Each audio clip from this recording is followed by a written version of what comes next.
दोस्तों ये प्यार भी बड़े गजब की चीज है। ये कब किससे हो जाए कोई नहीं जानता है। आज की कहानी में एक 55 साल के समधी को अपनी 50 साल की विधवा समधन से प्यार हो जाता है। दोनों उम्र के आखिरी पड़ाव में प्यार करने में इतने मशगूल हो जाते हैं कि वो जमाने की सारी हदें पार कर देते हैं और एक दूसरे से संबंध बनाने लगते हैं। फिर एक दिन गांव पर 55 साल का कमलनाथ नाम का एक व्यक्ति अपने बेटे और बहू के साथ रहते थे।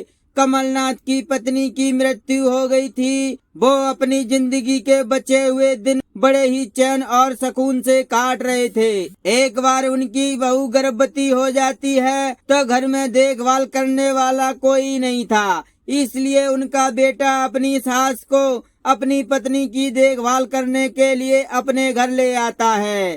सास चंपाकली का पति 4 साल पहले बीमारी के कारण मर चुका था। चंपाकली अपनी जिंदगी विधवा होकर काट रही थी। बेटी के घर आने से वो काफी खुश थी।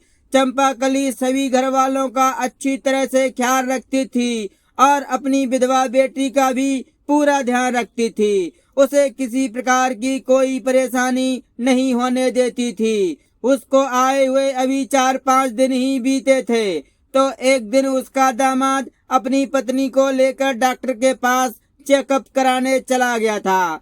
तो घर में समधी और विधवा समधन अकेले रह गए थे। समधन जब खाना देने समधी के कमरे में गई तो समधी ने उसे अपने पास बैठा लिया और दोनों अपने बीत चुकी जिंदगी के बारे में एक दूसरे से बताने लगे। धीरे धीरे बात करते करते दोनों समधी समधन एक दूसरे के पास समधन की बेटी को बच्चा हो जाता है तो चंपाकली का दामाद उसे अपने घर छोड़ने जाने लगता है। तो समधन बड़े ही दुखी मन से अपने समधी को छोड़कर अपने घर चली जाती है। समधन को घर गए हुए कई दिन बीत जाते हैं तो समधी अपनी समधन से मिलने के लिए तड़पने लगता है।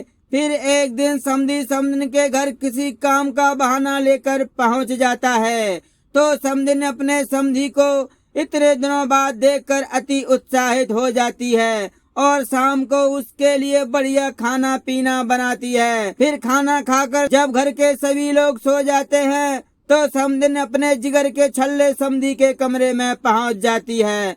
फिर दोनों बिछड़े पंछियों की तरह मिल को आप समझ गए होंगे। जिस समधी समधन को इस उम्र में नाती पोतों के साथ खेलना था वो इस उम्र में इक्स फरमाने लगे और थोड़े से मजे के लिए समधी समधन ने अपनी उम्र का लिहाज भी नहीं किया। इस वजह से अब बाकी की बची हुई जिंदगी समधी को अपने जेल में ही बितानी पड़ेगी।